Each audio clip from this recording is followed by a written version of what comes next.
101.1 FM, AM 1160, and WCCSradio.com. Good morning, and thanks so much for being with us today. AccuWeather says we're going to hit about 70 degrees on this day. They say mostly cloudy with some sun and a chance of showers and thunderstorms. I guess that some sun is happening right now. 7:43, 17 away from 8 o'clock. And in the studio with us this morning, we've got Harrison, Wick, and Curt Scheib from IUP, the University Museum. Well, they've certainly got something to celebrate, don't they? Let's visit with them. Presented by Marcus and Mack, voted the best law firm and best personal injury lawyer 4 years in a row in the Best of Indiana County contest. Visit them online at marcusandmack.com. Gentlemen, good morning. Good morning. John. It's good to have you both with us. Harrison, 150 years of university. Seems like a natural for a museum, doesn't it? It does. I'm the Special Collections Librarian, University Archivist at IUP, and it's my pleasure to curate this wonderful history about our university and our community. To root through the attic. You would be amazed where we find things. You never know. That's right.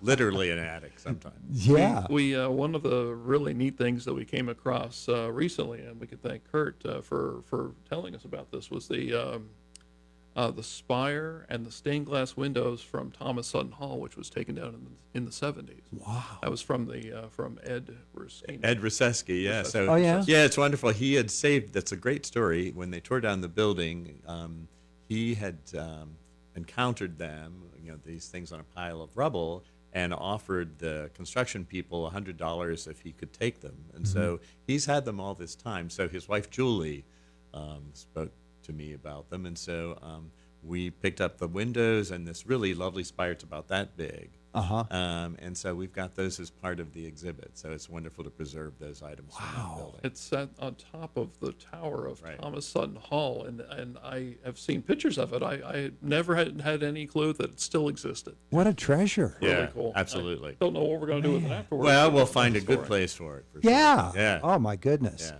And the number of buildings that have been taken down recently at IUP, I bet you had to go through those with a fine-tooth comb, too, right? Oh yeah, so as the university archivist, I try to save what we can. I mean, all comes down to the time, energy, money, space. Yeah. But we really do try. Wyatt Hall, I have to tell you a story about Keith. You remember Keith Hall? Oh, yeah. It's one of my The favorite Keith School. buildings. So that was taken down in 16. And I was asked to, so after they had taken down the stairs and they'd exposed an open closet that had, it had 2 boxes of GI student records from the 1940s and 50s in it, but there was no way to get to it. It was up on the, this upstairs attic space that had no stairs left. So they took me up in a bucket and lifted me up there, and I brought those boxes down myself. But, Wow. I should say that in the exhibit, there's some wonderful posters that really tell the stories of many of these buildings, and also, interestingly, tell the story of who they were named for. That's right. Because some of that is lost to people don't realize why a certain building was named for someone. So we get a little bit of background about that as well. Yeah, yeah. Well, let's talk about the exhibit itself. The University Museum, of course, is one of the more fascinating aspects of IUP life, and I don't know how often it is visited by students at IUP. I hope that they take advantage of that. But I know when alumni come back, they love going to the museum, and anybody can go to the museum. It's free and open to the public, absolutely. Yeah. And this exhibit is specifically IUP history, but our exhibits are just across the board. Collections, permanent collections, and visiting artists. Curt can tell you more about that, too. Yeah, I mean, I should say this exhibit is running all fall, so we have people have all semesters. So it'll be up for homecoming, it'll be up for family weekend, so there'll be lots of opportunities to come and see this exhibit. We're also looking to bring some area high school or area students into the museums. We're going to try to arrange for some bus trips and to have some other events. So Charles Cash Dollar, actually we have the opening this Saturday, and Charles is going to speak at the opening about his book and his views of the history of IUP. So it's really a lively place. Yeah, well, that would be an interesting The opening reception will be Saturday, 6 to 8 p.m., and that is open to the public in the museum. Yeah. in the museum. which is in John Sutton Hall. That's right, the Right, original exactly. campus building. Yeah. Yeah. Wow.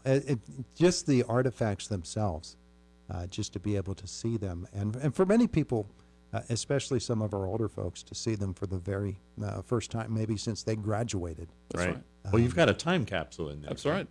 So it's kind of funny. We pulled a number of time capsules out of buildings, and they're never in very good shape when they're pulled out of a cornerstone. Mm-hmm. But this one was given to the archives in 1975 for the 100th anniversary, and it was kept in the archives, so it's absolutely pristine with everything that was in it. So it's 50 years old, and Yep. and within there, are you going to give us a hint? Well, we've already opened it, but yeah, it was all the 100th anniversary memorabilia, everything from newspapers to photographs and mugs and all kinds of IUP memorabilia. Oh, yeah. It was a lot of Well, fun. that was when Jimmy Stewart was. That's right. He came for the convocation. That's right. Right. Oh, yeah. Yeah. And Agnes Sly Turnbull. Everybody forgets about Agnes. Oh, well, we can't forget about Ag. Don't forget Agnes. Yes, exactly. She was from New Alexandria. She was our valedictorian, class of 1906. 1906. Yeah, Jimmy Stewart. So a lot of people. I mean, Jimmy Stewart's our local town hero. He was at the model school here for 9 years in Wilson Hall before he went on to Mercersburg Academy and then Princeton and then history. And you know the history of Wilson Hall and its role here in Indiana life Right. is unique. Yes, exactly. Absolutely. That was the first. So Wilson Hall was built in 1893, and it was originally the model school, which was later became the Keith School and then the University School. And it went through originally, it went all the way through ninth grade. And it eventually changed and became a more modern curriculum for our student teachers. But yeah, Wilson Hall was where that started, and then it became the university library, the college library, when it was Indiana State Teachers College. Yeah. And then they built Stabley Library in 1960, and that was when the library was moved over there. And now it's the home for our wonderful criminology and criminal justice department. Yeah. It's had quite the storied. It is a literal multi-use. Exactly. And it's been a classroom for 130 years. Yeah. I remember taking classes there. Did you? Yeah. Oh yeah. Everybody that's been through IUP has to have had at least one class there. You'd be amazed what I you don't know if I find. did or not. I had classes in Keith, I know. But Yeah. I don't know if I had classes in Yeah, well, Keith up there on the second floor, they used to have this tiny little library that I spent a lot of time in. Yeah. That became my study hall. Oh, excellent. Yeah, and I was the only guy that was ever in it when I was there. Nobody else in all of the years that I was at IUP, nobody else came in to use that library. Maybe it was because I was in there. I don't know, but setting up an exhibit such as this has to be a really interesting exercise because there's so much to see, there's so much history Right. to cover, and to do it correctly in such a way that is going to draw people in. Because one exhibit is meant to draw somebody to the next exhibit. Absolutely. As you go through it. So tell me about that process for you this Well, I can thank James Ricard for installing a lot of our exhibit. The idea is to have.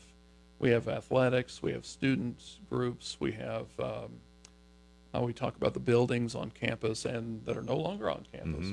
And then we have our student section, our alumni. And then we have the founders and we have the history. And that's really the pattern. And the center hall is our founders. We have our portraits of our original principals from the Indiana State Normal School and John Sutton Hall.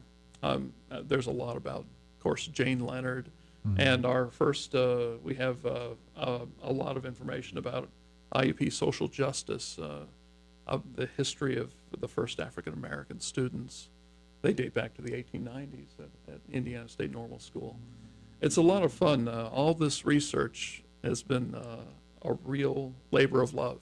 It's what I do. I love IUP. Yeah. And I can thank James Ricard and the University Museum Board of Directors for making this possible. And this exhibit, the research that went into it was really my students, I want to thank Savannah Weaver and Amber Lawrence for their help on this project too. When we think about this exhibit, again, the opening night is going to be on Saturday. correct? Right. That's right. Saturday, 6 to 8. And anybody can come. Absolutely. Yeah. But, when people are visiting the campus all through this fall semester, they'll have the chance to go there. And that means sometimes weekend. Yeah, so it's open Tuesday through Saturday. So hours are Tuesday 2 to 6:30, Wednesday 2 to 6:30, Thursdays it's 12 to 7:30. So it's open in the evening on Thursdays. Fridays 2 to 6, and Saturday we have hours 12 to 4. So we're not open on Sundays. Yeah. But most any other day, the museum is open. There'll be a student there to welcome people when they come in. And we're hoping also to host some events for the 150th anniversary in that space during the fall as well, because it lends itself to having Sure. receptions and guest speakers, and particularly to be surrounded by all of that IUP history. And I'm guessing on those special fall weekends, homecoming. Oh, and absolutely. Things of that nature, Yeah. family Football weekend, all of games, those things. That It'll there be will, open through December 6th. yeah, there will be people that will be visiting on those weekends. That should be a pretty heavy traffic day. Oh, absolutely. Yeah, and we're hoping this will, people who come this fall will want to come to the exhibits that happen in the spring. This is Yeah. sort of a year of collectibles. Uh-huh. So there's an exhibit in the spring is what do you collect? So we're inviting people who maybe collect different kinds of objects to contact us, and we're sort of looking to really exhibit all of these different things that people treasure and collect a lot of. We have one of the largest collections of irons that we were gifted years ago, so we're probably going to feature that. When And you then- say irons, you don't mean manacles. You mean what you iron your clothes But you with. iron your For clothes with. pressing your Exactly, clothes. exactly. And then we're doing an exhibit of the art of theater. So it's all of the stuff that goes together, the designs, costume designs, stage design, set design. So it's really sort of an active exhibit about how theater is made. Yeah, yeah. I would guess, Harrison, that when you do an exhibit such as this, that there are some items that will be on display that probably you've been wanting to display for some time, but just hadn't had the right setting. That's exactly right, Todd. We have, so for example, we have the IUP Spirit Drum. And that dates from 1968-69.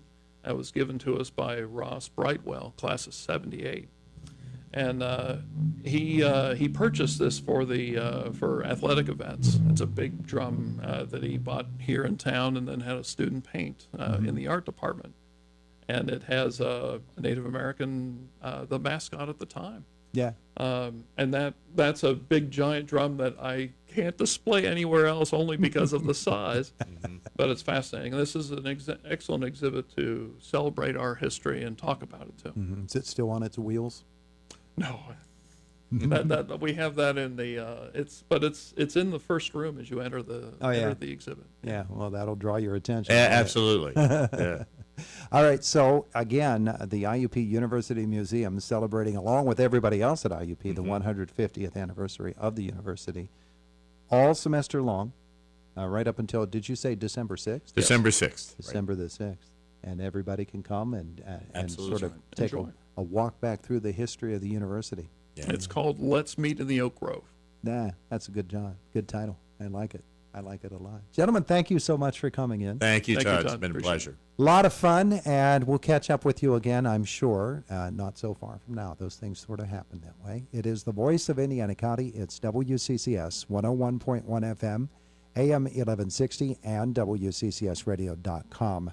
Boy, it's like IUP Central here. We had Matt Berglund in earlier, and now these two guys.